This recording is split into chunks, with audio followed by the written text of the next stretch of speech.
Today on the Cameron Journal podcast, we are joined by Russell van Brocklen. He is the dyslexia professor. He does dyslexiaclasses.com, and he specializes in helping people with dyslexia succeed in life and raising literacy and helping them just do incredibly well, learn to read and enjoy reading despite the weird sort of odd neurodivergent disability that dyslexia certainly is. I almost didn't take this booking because it's a bit out of our wheelhouse, but kind of like the dentist we had on to talk about fillings, and that episode did very well actually. I decided to take a little chance on this one and say, you know what, sometimes we sometimes as a listenership we need to go in an odd direction. So just like the dentist who talked about tooth fillings for 45 minutes, we're going to go on another adventure into the world of reading and dyslexia.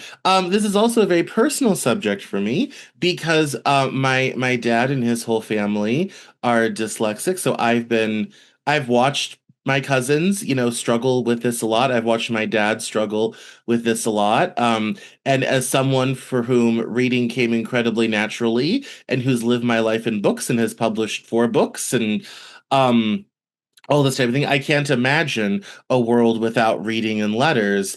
And I can't imagine that not being easy. So this is a bit of a personal one, but we're going to be very interested. I've already tried to mention something I thought I knew and turned out was not the case. So this is going to be all new. So if you're listening to this and thinking, getting a little bit nervous or wondering what is going on, don't worry. You can be uneducated about this with me, but we're in good hands because Mr. Van Brocklen's here to tell us all about this. So welcome, Russell, to the Cameron Journal podcast.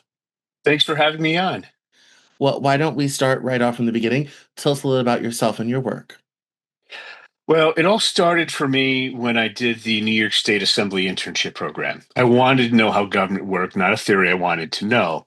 So I signed up for it and I show up and I say, here's my neuropsych. I have a first grade reading and writing level.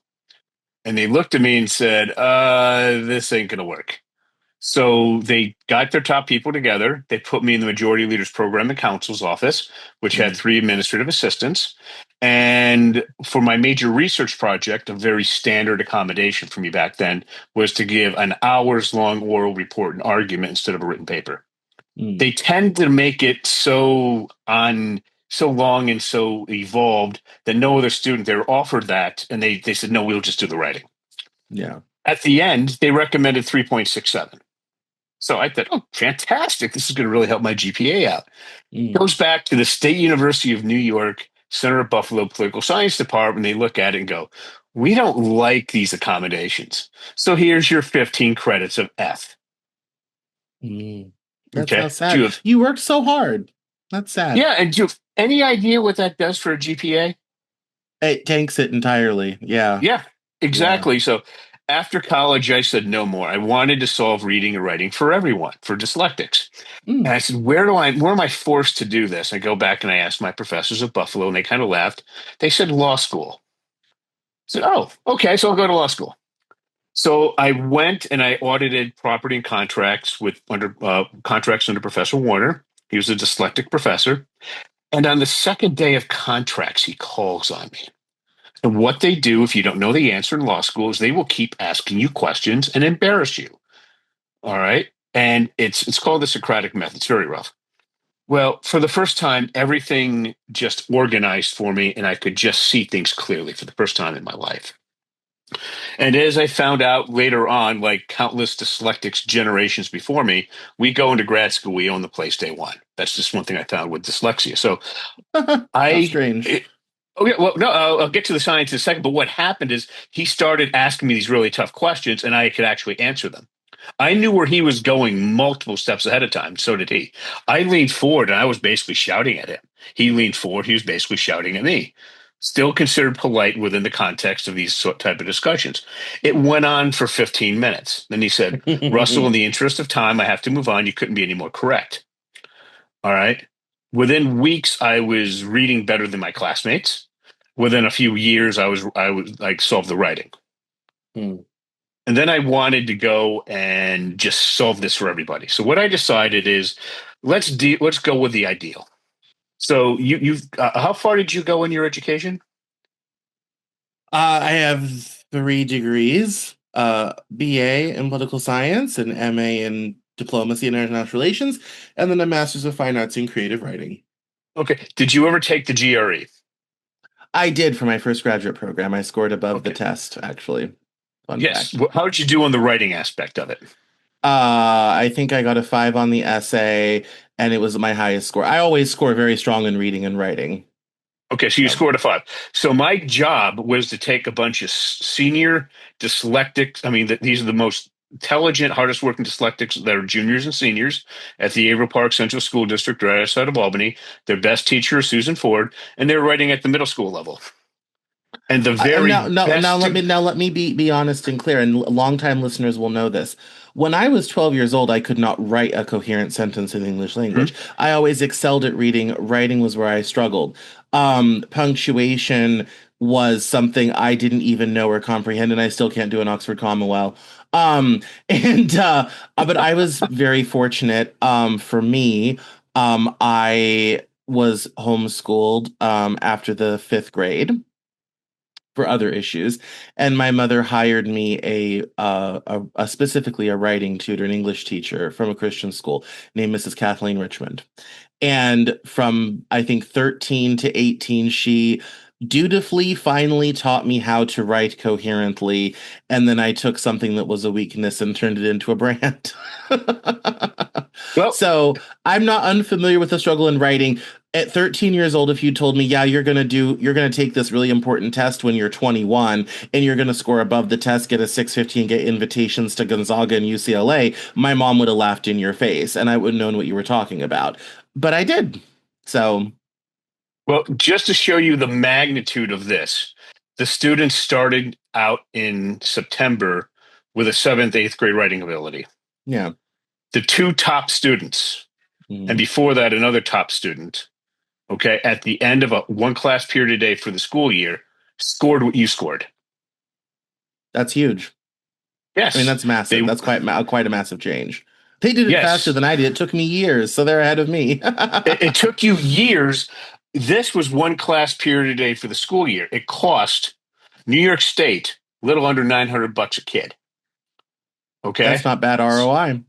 Well, to give you an example of ROI, uh, just to run the numbers, the best selected college at the time was Landmark College.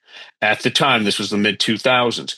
We were 3x as successful as they were for Hmm. less than 1% of the cost, for less than 1/25th of the effort. All That's a the kids huge graduated. change. Yeah. Oh, yeah. All the kids went on, graduated.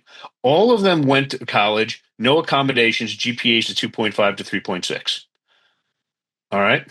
Now, How do we roll this out nationwide? well, here's the problem I ran into, just so you understand the science.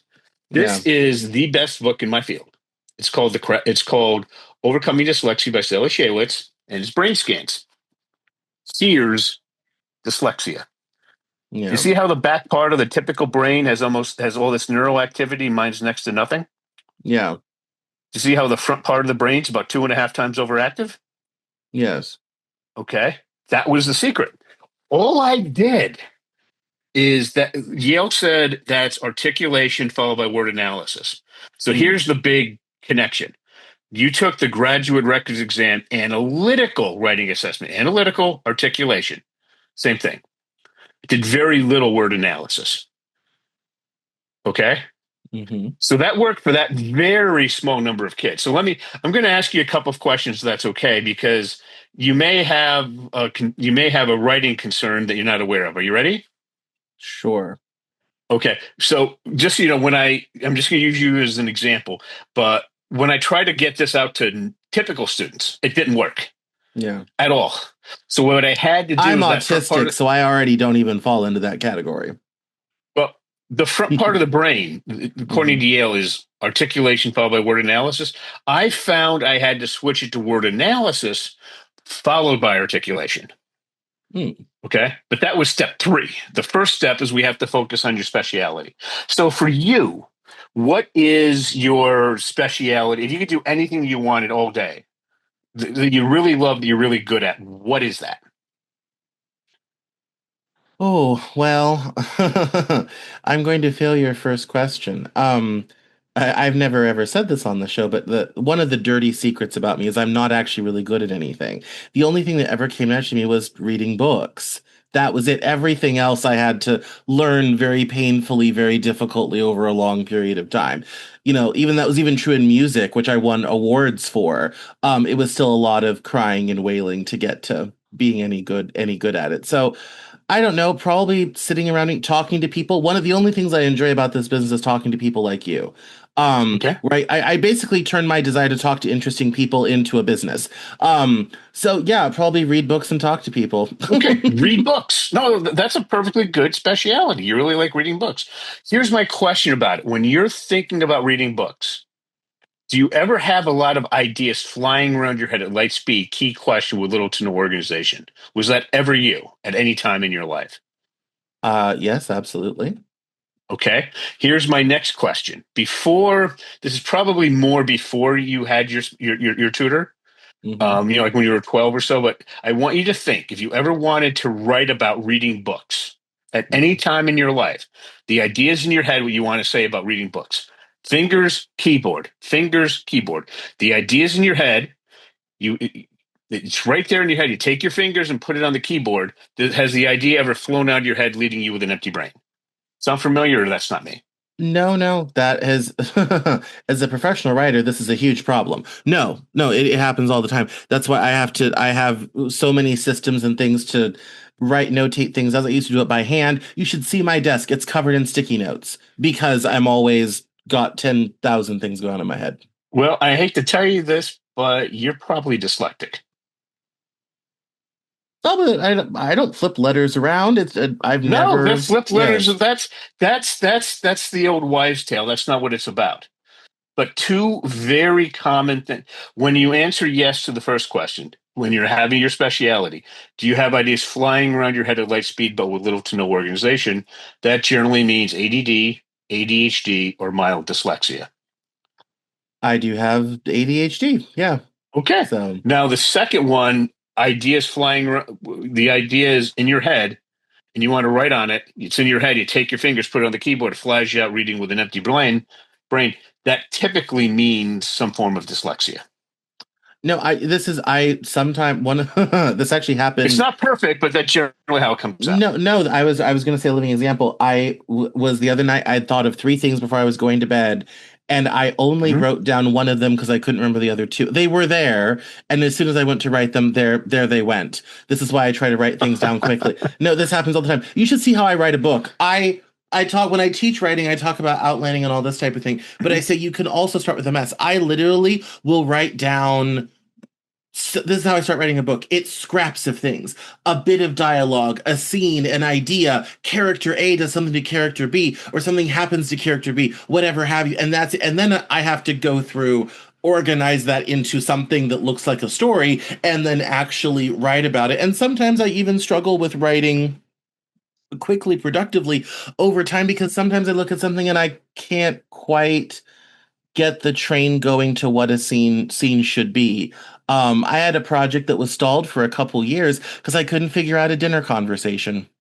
I shit you not, a whole book was completely derailed because I couldn't figure out a dinner conversation.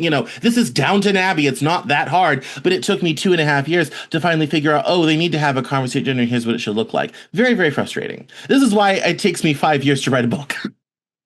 Well, yeah, because I'm doing my first book now, and yeah, it's difficult.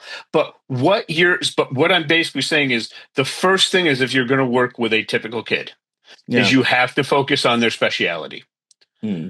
Okay. Once you do that, they will put in the effort for the intervention period. So from where they are to where they're going to be. So, if, like for example, one of just trying to reform New York State's educational system for they want to do K-5.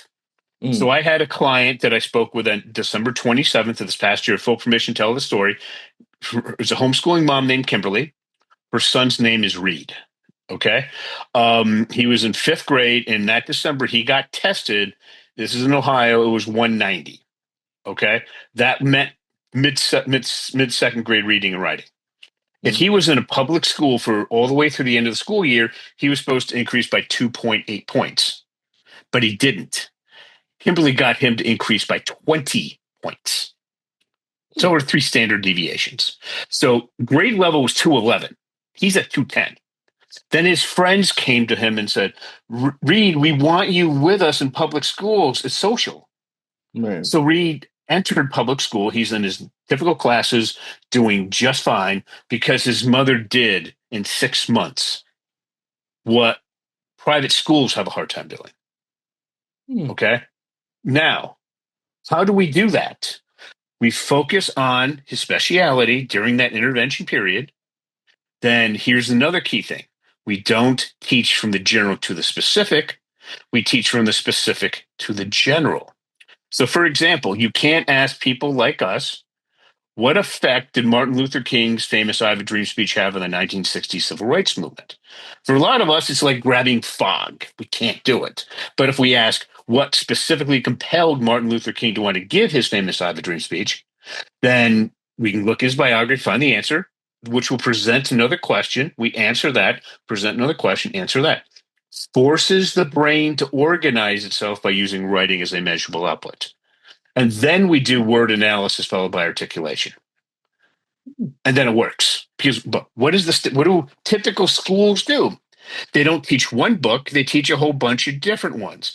The most motivated kid that's dyslexic is now down 50%, typically 70 to 80%. Do Hmm. they teach from the specific to the general? No, they teach from the general to the specific. We can't grab onto anything. And they're certainly not doing word analysis followed by articulation. Why are they doing that? Because I'm going to oversimplify this. Here's the science again. They're used to teaching the back part of the brain where their gen ed students have all this massive neural activity. Right. We got next to nothing, but the Hmm. front part of our brain is 2.5 times overactive. So I'm using that front part of the brain. And that's how we get to be so successful. Absolutely fascinating. Hmm. I mean, I would say it sounds so simple, but of course it's not. There's actually a lot behind everything you're saying, of course. Right. So let me give you, like, people say, I hear this all the time. My kid won't do the work. Okay. Let me give you an example of that. Let This me is my loop in most, my mom. She will has horror stories. well, let me show you how we get this done. This is the most popular requested biography by far. This 1,000-page monster on Walt Disney, who Hmm. a lot of people think was dyslexic. Have you ever been to Disneyland or Disney World? I have been, yes. You walk in the Magic Kingdom or Disneyland, you're in Main Street, USA. Do you feel the Disney magic? Of course. That is two universal things. Okay. I Hmm. would have, in this example, which I repeated so many times, a 10-year-old girl wants to know. And of course, she's writing at the standard second grade level. So I would flip to Marceline, Missouri, and I would tell her Walt was here for 5 years. And then he spent the rest of his life trying to recapture this. If you want to know the Disney magic, you have to know Marceline, Missouri. And she's so eager. And I Yeah. said, but what I'm going to do is going to require a lot of work. And it's going to be repetition of all heck. It'll be one of the hardest things you ever do in your life. I don't care. I want to know. I said, okay. So here's how I tell her to do it. You're going to listen to your audiobook while following along in your real book, trying to answer some questions. Depending on what we're doing, what does Walt like? What does he dislike? What is he trying to do? And every time you come across a word you don't know, you're going to circle it and with a pencil because you're going to do a lot of erasing. Then you're going to go and you're going to type out the word. Then we're going to go to Merriam-Webster's online dictionary and you're going to find your definition and you're going to type it out. Okay, no copying, no pasting on a real laptop, no iPhone, no iPad. Now, here's my question to you. How many times do you have to type out a word in a definition until you know it? Hopefully not more than once. But a dyslexic might be 5, 10, 20, 30. I don't know, some number. Right. Okay. Remember, the girl's 10. So Right. she will do that. And how often is she doing it? About every freaking word. She's reading at the second grade level. All right. Eventually, she'll Sure. get through that section.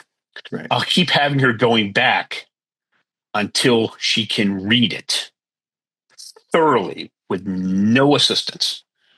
Okay. First, the audiobook goes. And then if there's any word she doesn't really know the definition, she'll do that. 2 years later, and yes, she's gone through the book. She knows every word in here. Okay. Now, That's quite impressive. yes. My mother Now, did something very similar to me as a child. Of course, this is so long ago we didn't have online dictionary yet, but she had a big Webster's Collegiate Dictionary, and every time I was reading and came across a word I didn't know, she would never tell me. It was straight to the dictionary. right. But now it's so much easier to look it up. Don't It copy and is. paste. That It's was 30 worthless. years ago. Yeah. Yes, it's so much easier now. Yeah. It's so much, but you're still typing it out. Now, Yeah. here's what happened. The first universal thing is so easy to find, but the real power is in the second one. Mm, And the mom has a master's degree. I said, okay, what's the second universal theme? I've never had a parent find it. So then, as 12-year-old girls do in these situations, she goes, Mom, it's right there. And her mom couldn't believe she missed it. And I said, in this instance, your 12-year-old dyslexic daughter is comprehending better than you do, and you have a master's degree. Did I do my job? Why is this so important? Because years later, as you remember all the SAT, ACT, the GRE that you took, the mm, verbal sections are essentially a vocabulary test. true. My kids don't need to relearn a bunch of words, fancy words, because they know them. They remember 70 to 80% of the dictionary. Drives their friends crazy because they don't have to study word list of hundreds of people. I All had right. that problem in my GRE study group. I had a buddy of mine who was very strong in math and science, and he was struggling with the verbal stuff. So we were in a study group to help each other, sort of thing. And I also took a lot of languages. I studied Latin and Greek and later French and German. And so I would learn a lot of word roots and everything. And so a lot of words, I may not know what it is, but I can kind of figure out if it has a root in a language that I do know. I can sometimes figure out how English adopted that word. And as far as he was concerned, it was might as well have been witchcraft. He's like, how on earth could you possibly know this? And I said, Mhm. well, I don't. I know what word roots are. I know what other smaller words mean, and sometimes that can lead you to a great conclusion. But that reminded me of that story. I hadn't thought of that in 10 years. Yes, people will. Yes, it is. And I used to read the dictionary, which my parents thought was crazy and nuts. Mhm. And I said, no, no, no, no. I enjoy it. I had a little red Oxford English dictionary, kind of compressed. It was that by that, and I would read it casually. I was that kid. Oh, sad, ain't it? Excuse No, me. actually, I did the same thing when I was in elementary school. I took the dictionary and I went through and learned so many words and I turned them into different color sequences. I read in colors. Yeah. All right. So I mean, but that's what I had to do to try to figure out how to read. But that just gives you an example. And what I'm trying to get through now to New York State Mm, is just what happened in my state. This is all public knowledge. I'm not giving away anything secret. The head of our New York State Senate Judiciary Committee, his name is Senator Brad Hoylman. mm, I'm sorry, Hoylman Segal. He's one of the smartest, nicest people you'll ever meet. Rhodes Scholar, a Harvard Law, and his daughter, he found out when she was in fourth grade, was dyslexic. So he goes and he says, "Well, how do I fix this?" He spent $8,000 on a neuropsych evaluation. His family can right. afford it. All right, and that's Manhattan prices. It's the highest you're going to get in the country. And what he was told was, you know what? If you came to us when she was in kindergarten, maybe beginning first grade, this isn't at all that difficult to handle. It's some work, but essentially for school districts, what you do is you just go to Yale, this book, Yale Center for Dyslexia and Creative Studies, and say, how do I test kids in kindergarten if they have dyslexia or not? It's not that hard. It's inexpensive. Okay, once I found their dyslexics, how do I get them to pass to read by grade level by the end of third grade? Because kindergarten through third grade, you learn to read. Fourth and above, you read to learn. And if you fail that test, you're in a world of hurt. And they said, well, here are the courses you can do, and you can just pick what you want, follow that, and they'll be fine or close to fine by the end of third grade. Well, that didn't happen to her. So in fourth grade, then it's that private, like when we talked before, like landmark school.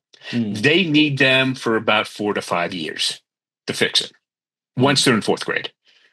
Okay. Mm. And they're extremely expensive. And the teachers get paid horribly compared to public school teachers. Why?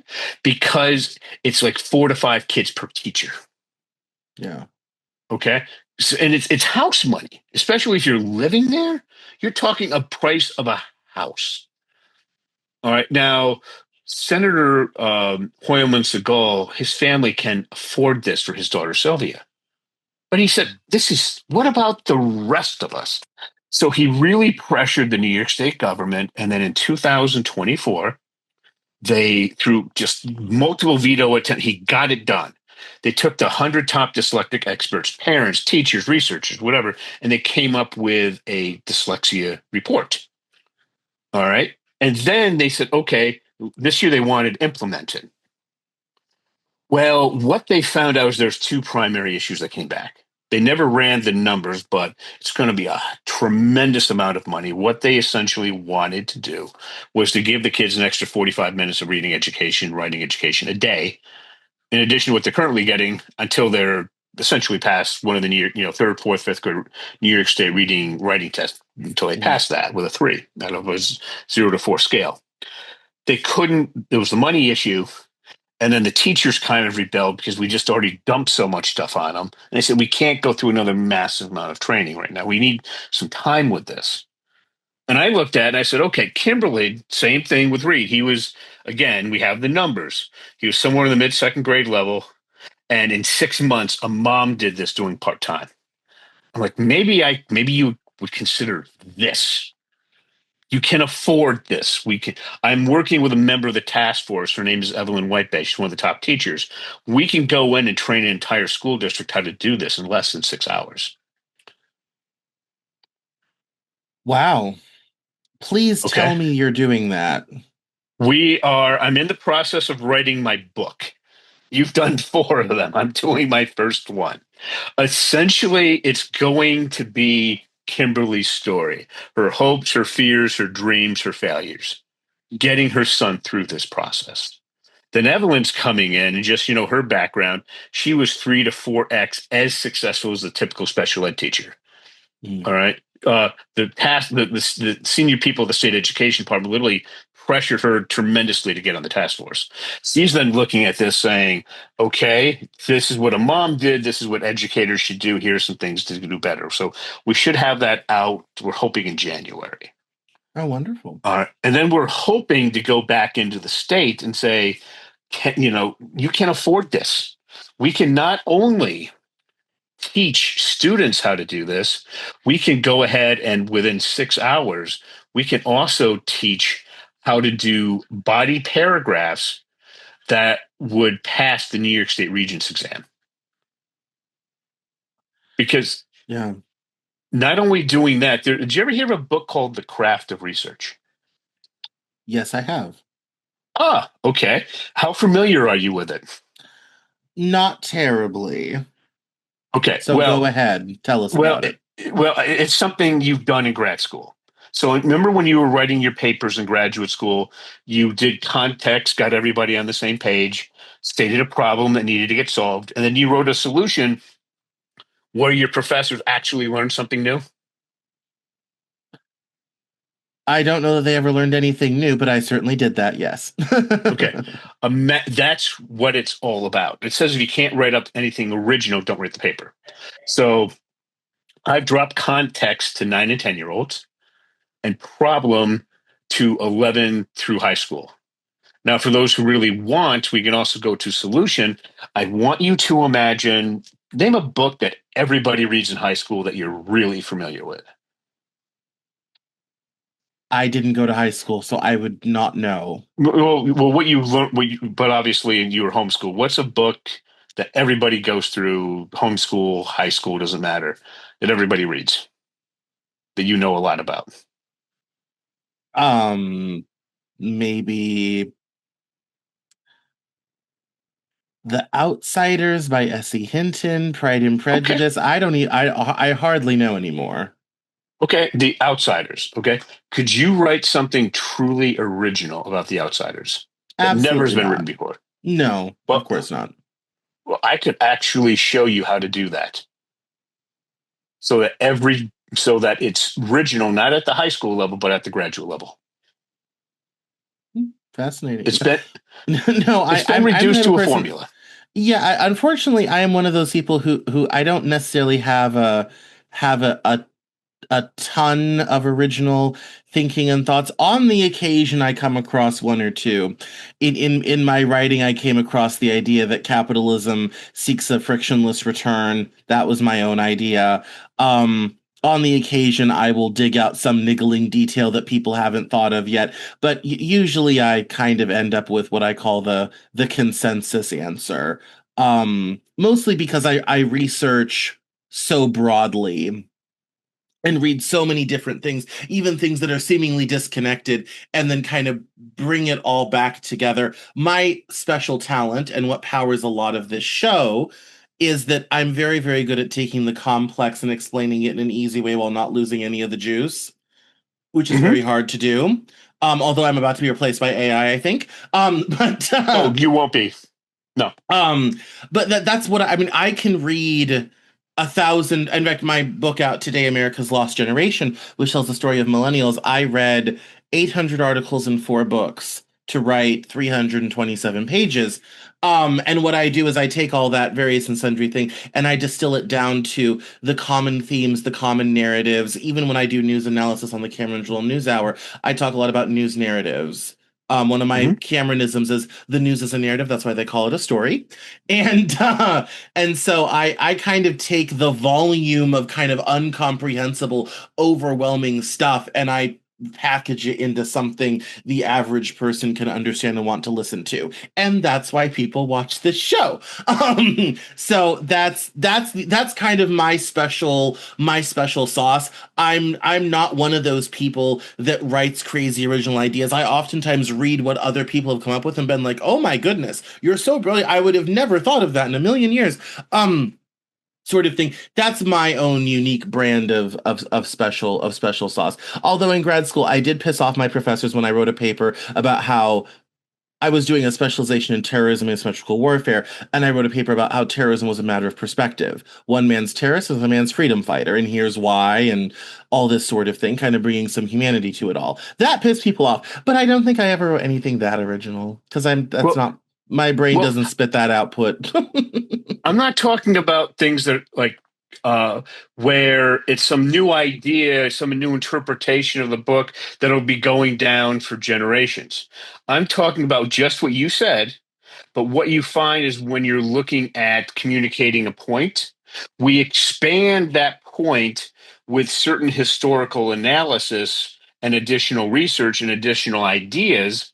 And you do that enough times with enough points, and now you have a genuinely, truly original piece of writing. It's just an extension of what you're already talking about. So what we've done is we've trained people in how to do that. Now, your people are afraid, oh, AI is going to come and take things away from us. No, it's not. Let me tell you about what it's like for me when I'm doing my book. Okay. Mm, And I hired the best ghostwriter I could find. She's a mom for me. She's a mom of 3 kids in North Carolina. mm, Just well, I'm trying to target moms. So what I did instead of her, doing like when you're doing a book, if you're a ghostwriter, you ask all these questions and all that. I used AI, the pro version of ChatGPT, the pro model. I mm, used that to draft out the first book. mm, Then I sent it to her, and she gave me something back. Nothing like it. The only thing AI is really good at is going ahead and getting you a really good first draft. But then you need the senior human to rip it apart and redo it. So what I train my students on, like give me an example of how powerful it is to know this whole process. I had a student last year. He said, I hate AI, want nothing to do with it. But his boss loved it. He said, I'm not going to pay you to take the time to write a good first draft when AI can do it for you in 10 minutes. Not doing it. right. So he came to his new employees and they said, is there some idea you can give us? Kind of like to sort them out who's probably going to really make a key employee in the future and who's not. So he comes to me and he's all in panic. He comes to me. He says, "I don't know anything about this." I said, "Go to the AI, talk to it, speak to it, type it out, figure out context. I've trained you in this. You practice in college for 4 years." He comes back. I did. I said, "Good. Go do problem." He comes back. "I hate this." I said, "Welcome to the adult world." And I said, "Go do solutions." He's flipping through. Okay, I trained 5 paragraph essays. Boss is flipping through, can't use this, can't use this, came to his. We can use this. Within a week, he's training his peers in AI. Hmm. Okay. How Because if you know fascinating. the craft of research, working with artificial intelligence is kind of like working with a temperamental dyslexic. Doesn't want to do what you want it to do. You have to coax it. All right. Right. So what I found is if you know the craft of research and you've practiced and you became competent in it, I just showed you how to prompt engineer your brain. I don't care what model it is. Each new model, you don't have to relearn how to prompt. You know how to just talk to it, figure it out, and work with it in a very sloppy fashion, but you get the job done until you find ways to automate it. All right. Hmm. So that's how important knowing that is, because it's what you do all the time. You take in the context, you find a problem, and your solution is taking all this complicated stuff and making it accessible. That is a solution. That is original. All right. And you do that all the time. All the craft of research did is write out the process. And all I did is I combined it with this and overcoming dyslexia so I can drop, complicated ideas down to 9 year olds. Yeah, no, I mean, I think that's absolutely fascinating. I wish my talent for that was more appreciated and more profitable. I've always found in my work, and it is true with this show, it's true with my writing work. Um, People either respond to it or they don't. There is Hmm. no middle ground. People either love it and are into what I'm writing about, or they're completely off put by it, and there is no middle ground. Um, and I find as wonderful as it is, and as special as I think it is, very few people care about that. I always kind of joke I'm the last man in America who kind of knows anything. That's not true, but it's a good joke. Um, who actually knows things because we live in an age where people don't need to know things anymore. We don't quote people anymore. Um, all this type of thing. We don't think in that mode and manner anymore, Oh, and I so disagree. people When I people have moved on. when I'm working with students, before they can do even the most basic paragraph, they have to have a quote. Okay, based on a universal theme, based on what the hero and that process I walked you through. Yeah. Okay, that after that we come with because and a good reason, and then we get a quote.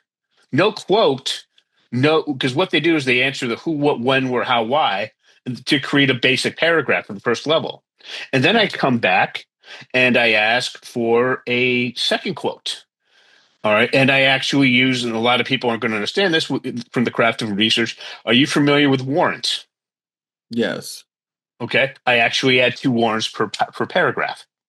A Hmm. lot of people don't, it's a really evolved way of writing paragraphs. So I jump them up from the most basic paragraph to something that with practice, the quotes spread out from something close together to beginning of a book to the end of the book, or from the beginning of a project to one that's multiple books away. All right. And that's how we get it acceptable for advanced high school, college level. No No, I quotes. wasn't saying No, no. quoting and writing. I quote extensively in writing, sometimes too much, I think. But I meant in terms of verbally, we don't quote people in our speech anymore the way people used to. Oh, Um, yes. And yes. that really, That's no, I mean, one of the problems I had with the book that's on, we're recording this on September 12th, the book that came out today is one of the things we kind of did in editorial was sometimes I had to be a little bit more judicious because sometimes I quote a lot to be kind of like, oh my goodness, this person said this so much better than I could say. And so then I kind of have to sometimes find 3 great things and pick one. Is the one I Mhm. tell people to do, to kind of crunch that down, and try to keep your big blocks of paragraphs to a minimum, 1 or 2 per project. Like for the whole book, you get 1 or 2. Be judicious with it, to keep things flowing and not have people be too bored. And I think sometimes it also kind of forces me to find a way to give people the impression I got from reading this stuff without them reading it themselves, which then causes me to go in and find a way to say it, sort of thing, to amalgamate all that stuff together into one. So, again, Yeah, my writing process is deeply broken and fractured. It's amazing I do this as a job. And yeah, perhaps but why people don't like my work is because it's all wrong, but you well, know. but here's the thing: you're never going to satisfy everybody. I go in. I've been teaching New York City school teachers how to do this for the past 10 years, and I go in and I'm asked, "Is this phonics? Is this whole language? Is this the reading wars?" And I'm like, I have Yeah. no interest in this. It's completely unique, and I got it based on looking what came out 2003 with Overcoming Dyslexia and just figured, why don't we give Michael Jordan a basketball instead of a hockey stick? Why don't we work on what we're really good at? And they look at me like, huh? Well, isn't this based on some, the founder of dyslexia intervention, Orton work? I said, no, it's not. Huh? Yeah. And what I found is even if you just reach a quarter of the people, oh, heck, in some industries, 10%, that is more than enough. All right. You don't have Mm. to go chasing after everybody because if you do that, you're not. A politician is really happy with 55% of the people going voting for them. I used to Thrilled. work for a guy that said the whole goal of the campaign was 50% plus one. I Yes. worked for him political campaigns for many years, and he always would joke. He's like, we're looking for 50% plus one. That's enough to win. Yeah. But I'm saying if they could get 55, Yeah, they're thrilled. of course, yeah. 60% is an aberration. Sometimes we'll take 51. Like, yeah, no, it's true. I mean, yeah, you don't, and you're not going to reach everyone, sort of thing. Yeah. It's in kind of an impossible task, but it's, Yeah. um, So, but basically, for with the dyslectics, the key thing is have them go ahead and just for the intervention. Once they at grade level or above, you can put them in normal classes. They will fight tooth and nail. They will want to do it, but they can do it now. All right. You just kind of tell them they have to do it. But in that intervention period, focus on what they're really good at, what they're really interested in, teach them from the specific to the general, and then word analysis followed by articulation. For what I do, I have them follow the path of the craft of research. That first part I told you about with Reed, from his mother Kimberly teaching him, that was context. yeah. That's all I ran him through to get him on grade level. It's simply context. No, I do love that specific to the general. I had a kind of a weird one. That's kind of how I approach the world. Is I usually find some odd thing, and then it kind of goes out from there, and then I find big themes. Something calls to me, and I go for that. Um, but then also, I think the other thing, I was also sitting here laughing about how I wish they had taught, math that way, because math is one of those skills that aggregates over time. You have to learn this thing, you have to learn thing A, B, C, D, E to get to L, sort of thing. And I, for me, the way my brain works is you kind of have to start the whole process over, sort of each time, and walk through each all the way through thing. And when you talk about that, it's kind of like, oh my goodness, that, like, I realize for the normal brain, this is overwhelming and irrelevant. But for those of us who the wiring has gone wrong, we were made by General Motors. That sort of specificity to general, like, that's like, yes, that's much better, because especially because, like, at a certain point I want that big picture, but I also need detail. It's like it's both. Like, some people are like, oh, I'm a big picture person, and so, like, I'm a detail person. I'm like, I'm both. I need Mm-hmm. enough detail to understand the big picture. But if I have a big picture, I'm going to want to know detail. And if I have only details and don't have a big picture, I'm frustrated. I need both. And as you can imagine, in an educational setting, professors found this very frustrating. Oh, And oh, I, they I was absolutely the kid do. who asked way too many questions, wanted to know way too much. And of course, because my brain is slow, I have to do this whole process. And then once I get it and know it, I'll know it for 20 years. But it takes a long time for me to finally understand it. And that way I do belong on the short bus. But anyway, I just love Well, that, the way you say that. well, to give you an example, I remember this was completely not dyslectic. A friend of mine was tutoring this girl in high school in American history. She failed the English Regents exam. She says, I just can't get this. I said, we're going to take the day and I'm going to explain it to you and you will be interested. So I started off with, the Mayflower. All right. And I explained, I broke it down into major events in American history, Hmm. decades apart. And she asked questions and we went through and I got her up to modern time. And then I went back and I said, here's how we connect those pieces. And took about 7.5 hours. And she said, I don't remember everything you said, but now I understand the overall art. It makes sense now. I said, how come my teachers can't teach like this? And I said, because I went from very specific points, answered your questions, and then for the big picture, I showed you how to, I showed you how to connect them, how to connect the rails to it. And Yeah. she's like, oh. And then I came back for a couple of more sessions where I kept going over things until she got it. And the goal was here, she just wanted to pass the darn test. Right. So she went in and she said, I can't believe it. I got a B. She flunked it twice. Yeah. Okay. And that got her to pass. I said, you going to remember everything I said? She's like, no, but I remember the overall thing so I don't sound uneducated. Yeah. And then I had to go and redo the process back then on Skype when she went to college. So I got to do this all No, over again. And I said, no, oh, yeah, and it's that's going to get a how. lot more. No, even in conversation or debate, I tend to proceed myself in a very similar manner. Didn't know there was a name for it. Because when people are kind of like, "Well, what is this? Why does it matter?" I'm like, "Well, context is important."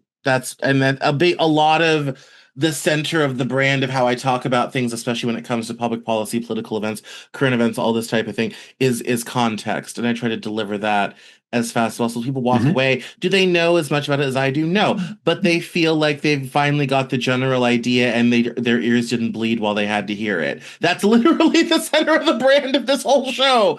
So I no, I love that though. I mean, I absolutely love that. You are beyond beyond brilliant, and I'm just in awe of you and all that you do and everything that we've talked about. It is incredibly impressive, and I just wish we could roll this out for kids nationwide. We're in the Well, middle of an education crisis. We lost 20 years of reading and math progress thanks to the pandemic. We need you to in it. We need you going from state to state, school district to school district, from Maine to California, Florida to Alaska. see, it's much worse than that from the pandemic. I'm going to focus on the kids fighting to be valedictorians, the high honor roll kids. Yeah, In New York State, we spend more per kid than anybody else. We're the highest tax state in the country. Sorry, California, we beat you. We spend more per kid than anybody. All right. yeah, So I went and I asked countless number of kids that were those super motivated kids that would do anything fighting to be high school valedictorians. Do you know what they learned in these? Remember, there's 300 teachers that applied for their teachers' jobs. These teachers are in the top 1%. So yeah. you know what they learned during COVID? But Nothing. mm, The most easily teachable, do any amount of homework, super bright Gen Ed kids. They learned nothing. that's So right. I had to come in and fix that. All right. So the process that I teach, yeah, works great for dyslexics. Gen Ed kids fly through it. The dyslexics tend to go a lot deeper, but a Yeah. lot slower. That's my problem. I know a whole lot, but it takes me a long time. Even when I did theater, I did one of the last shows I did. I walked up to the director and I said, "I will be the last person off book," because I did theater for a great many years. And I said, "I will be the last person off book. You will be staying up at night wanting to know why I'm still holding a script. I guarantee you, I will know the script better than anyone else in the show." And her jaw dropped when that's exactly what happened. I'm like, "Well, I've done like over 100 Hmm. shows. I'm like, I've been through this so many times. Like, it takes me a long time to learn it, but once I do, I get it and I know it forever. And it's incredibly frustrating in an educational setting. So I totally understand. Yes. Drove my mother absolutely nuts. And, it's it was one of the things like, for someone who's so smart, how can you be so dumb? Was said of me a lot as a child. I was I get that all the time, but here's because we haven't met before today, No. but I'm going to tell you something about yourself that I think you'll find fascinating. When you walked into your grad programs, you were right at the top first day. You could do what they wanted extraordinarily well compared to your peers. Sound correct? In the case of the MFA, yes. In the case of my first graduate degree, no. Okay. What happened? What was the difference? In my first graduate program, my undergrad program did not prepare me for a modern political science program. My undergrad program was very philosophy based, so we studied Aristotle and, all these wonderful political Ah, philosophers, and we were talking about, philosophy and theories and concepts and all this type of thing. Most political science programs had long moved on to policy, so it was very much more based in today's reality. So I showed up to grad school at Norwich University in Northfield, Vermont, and I'm quoting philosophers and philosophy. I'm talking about all these high-minded concepts, and I'm just failing every single paper because there's no policy, there's nothing practical. It's a complete disaster. I failed my first seminar. I had to briefly leave the program and come back. The only reason I got through it is because the director of the program, a man named Harold Kersley, who's still alive, and I will always say this, he's the only reason I graduated because he actually took an hour and a half of his time and sat down and told me how to write for the program because my undergrad program did not prepare me at all. So well, it your was kind second of it was degree. kind of a mess. The MFA, I had published 3 books by the time I even Yeah. did an MFA. I'd already had the Okay. Cameron Journal, I'd already published in many magazines. So for the MFA, I was good from day one. I think I only ever had 2 assignments returned the whole program. So I was that the MF Okay. that but that's more in my skill set sort of thing. So I was yes, for the MFA, I showed up ready to go on day one and was very Okay. successful. Let me give you an example because you've been to grad school. What I did, I had to go to Professor James Collins. Um, he got $1.5 million grant from the U.S. Education Department. This is his book, Strategies for Struggling Writers. I had Mm, to take this and move this from mild dyslexia to severe dyslexia, yeah. and to get him to improve the curriculum. Yeah. How long do you think that took? Weeks, I would imagine. People told me it was going to take years. I did it in less than 2 weeks. Oh my. I didn't have a choice. That's when I told you about where the kids was writing at the middle school level, and then Yeah. the top kids were writing the way you were at the end of your, when you took the GRE after you're done with Yeah. college. Yeah. Okay, that I had to do that because I was entering a university-wide competition, which Mm. I got second place for $15,000 because I had to go and prove that this worked at actual kids with my actual old high school, Averill Park, before I would get the state funding. So what happened with the state is it was Senator Bruno's office. He was the majority leader at the time. His education lead calls up the SUNY Research Foundation, and they talked to Dr. Gouvernail Centos. Is this real? He went and talked to the top professors. Yes, this is real. Then he went and they talked to a school district. Do you want this? Well, we've been working with him for 2 years outside the program, and the students went through the raving about it. Yes, we want this. Then he wrote the check to the school district, Wow. okay, for a multi-year study that I presented in '06. But without that 15,000, I couldn't have done this. Again, how can we roll you out nationwide? Like Well, I'll tell you what, it's my book's coming out probably in January. yeah. And what it's going to simply do is read story. Okay. And my goal that I'm trying to get out of this is, again, what New York State is trying to do is we have a reading and writing test in third, fourth, and fifth grade. My goal is that teachers and parents can implement this and get their kid to pass. Okay. Yeah, just get it done by the end. That's what New York State is really looking to do. I think that parents should be taking the primary role with this, but then have a partnership with the school district. Yeah. Okay. And it's so simple. It's just it's basically 3 skill sets. And it just get the kid through that so we can get them to pass their English exam to be at grade level for reading and writing. And here, I'll give you a little secret. I focus on writing. But if you can write it, you can read it. Right. It's so much easier doing it that way. And just how successful this can be. Here's a little book on Theodore Roosevelt. Hmm. All 900 pages of it. It's won the Pulitzer. Yeah. Okay. 10th grade to first year college level, depending on who you ask. Let's call it 10th grade. My most motivated kid, I never saw this before. I will never see this again. Her name is Casey. Casey was at the end of 5th grade, 10 years old. She turned 11 over the summer, reading at the 2nd grade level. She wanted to do reading first. So I gave her a modified version of that process I talked to you about. Mm. She's in her room 3 hours a night, summer, all day. Okay. Back to school 3 hours a night, in her room, going through that modified version of that process. 6 months later, she had that book finished, sitting in silent reading. The kids come over, pick up her book. What's this? So, thing I'm doing for an outside reading program. They couldn't get past the first paragraph. None of them. Mm. They call her mom.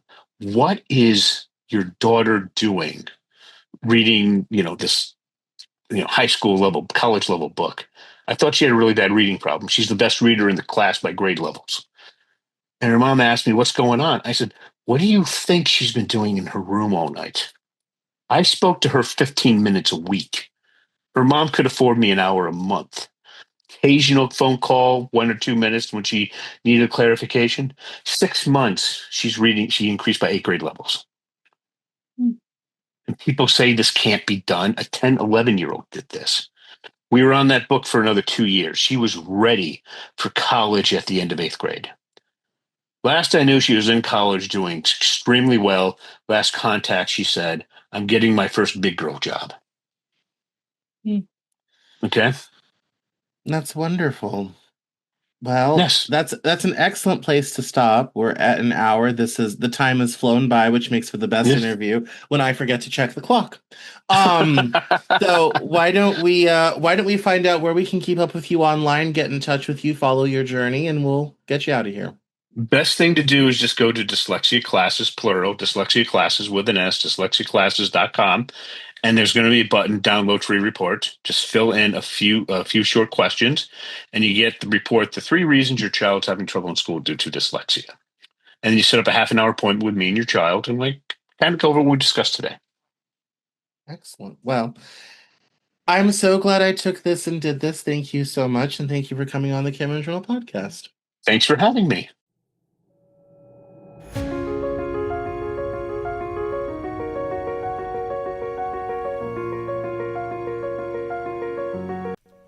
That's all for this episode of the Cameron Journal podcast. Thank you so much for listening.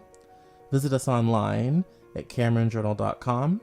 We're on Facebook, Twitter, and Instagram, and I love to talk to my followers and listeners, so please feel free to get us on social media at Cameron Cowan on Twitter, and we'll see you next time on the Cameron Journal podcast.